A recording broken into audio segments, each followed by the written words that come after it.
میبخشید ناملای عزیز، همین سوالی من در جواب گردانید. دجال چیست معنایش که مرا یک بچه دجال میگوید؟ دجال این بسیار نامی بد است و دجال خودش کافر است.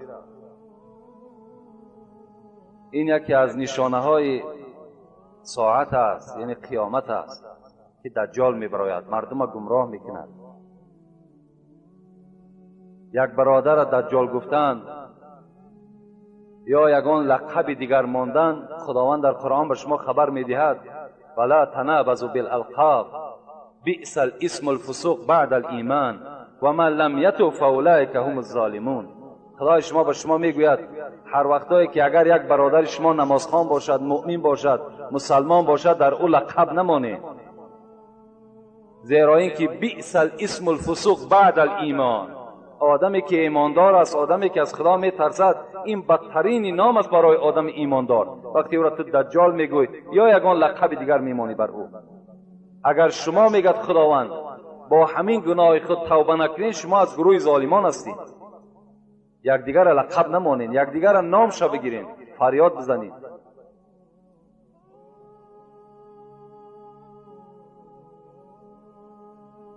السلام علیکم. داملای محترم، ناخون دست و پای و موی سر را در تگ پای پرتافتن ممکن یا نه؟ بعضی آدمان نافهم میگویند که درست است. همین را میفهمونید. التماس داملای عزیز. البته این چیزایی هستند که از وجود آدم هر چیزی که جدا می شود، اینا را ما و شما زیر خاک کردنش سنت است.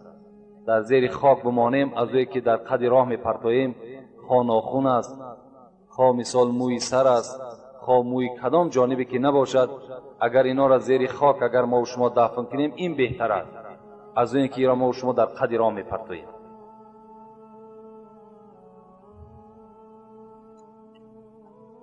بسم الله الرحمن الرحیم. السلام علیکم دامنای محترم. ما در محلمون مسجدی داریم که 5 وقت نماز رو در آنجا میگذاریم. همه‌مان بچه های جوان هستیم، اما کلانسالهان یگان تعشم به مسجد نمی آیند. آنها میگویند که مولای شما کودک بسیار را در مسجد جمع کرده است، گفته از ما جوانان نفرت میکند. از شما داملای محترم خواهش داریم که نسبت این مسئله روشنی اندازید و حقیقتش را بر ما گویید که آنها حقا یا ما. باز یک مولای کلانسال در گذرمان هست که تماما به مسجد و نماز جماعت نمی آید، ولی در توی معرکه ها برآمده حافظی میکند. از شما خواهش داریم که نسبت این کردار این مولایمان به ما حقیقتش را فهمونید.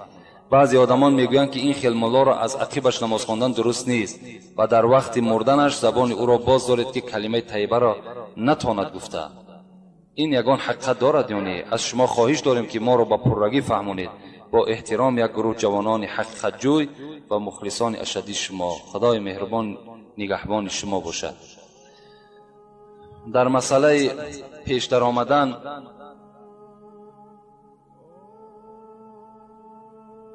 گفته بودیم که رسول اکرم گفته بودند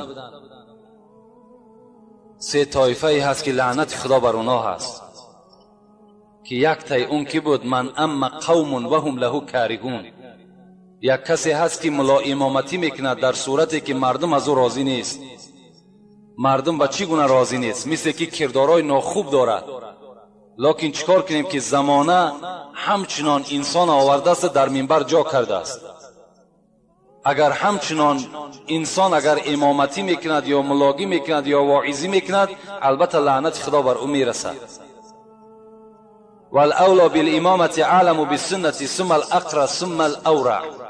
عبارهای مختصری ما و شما چی میگوید؟ میگوید کسی حق امامتی دارد که اولا عالمی به سنت باشد، از مسئله و مسائل درکدار باشد، از حرام و حلال خداوند آگاه باشد، به سوی حرام کرده های خدا میل نداشته باشد، انسان یعنی پاکیزه باشد، پرهیز داشته باشد. اون کس حق امامتی دارد.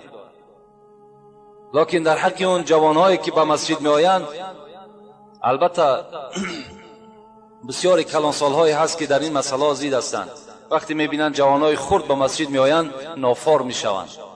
حالان که پیغمبر خدا به ما و شما وصیت کردگی هستند که شما دستهای کودکاتان گرفته به مسجد برین تا که اونا آموخته شوند، تا که اونا انبوه مسلمان ها را ببینند، تا که مثال دل و وجود اونها به یک ایمان و به مسجد عادت کنند.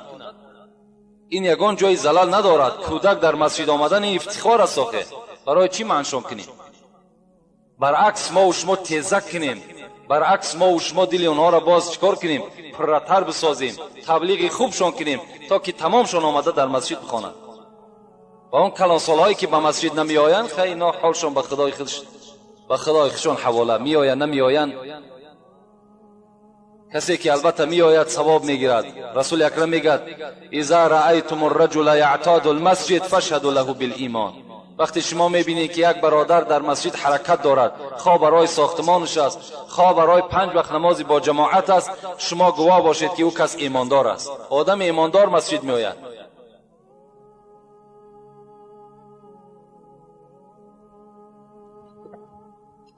السلام علیکم دامله عزیز و مهربان. من از شما خواهش میکنم که به سوال من پرره جواب گردونید. من زن هستم.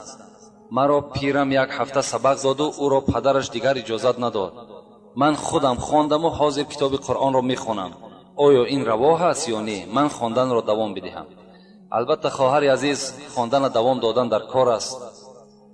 هیچ وقت از خواندن طلب علم در گردن مرد و زن فرض است.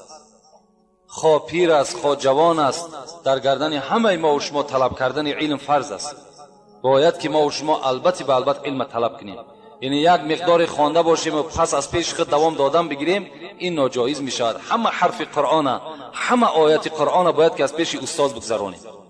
باید که طبق تجوید قرآن بگذرانیم. بعد ما و شما حق داریم که قرآن در هر جا که باشد خواندن بگیریم. هیچ وقت از تعلیم علم باز نیستیم. سراغ کنیم در کجایی که اگر یک شخص تعلیم دادگی است، البته رفته درس بگیریم. السلام علیکم داملای عزیز. آیا شراب را نوشیده با مسجد آمدن جایز است؟ آدمی شراب نوش ایمان ندارد. آخه ما با شما گفته بودیم آدمی که شراب گفته مقصد نمی عرق است. شراب گفته تمام همین نوشاکیار هم شراب میگن، لیکن مقصد ما همین عرقی که می نوشن که خداوند و جمعیت ما و شما از او بیزار است. همین در نظر دارم که انسانی که عرق نوشید، ما برای شما این صحبت کرده بودیم که ایمان ندارد. برای آمدن مسجد چی معنی دارد آخه؟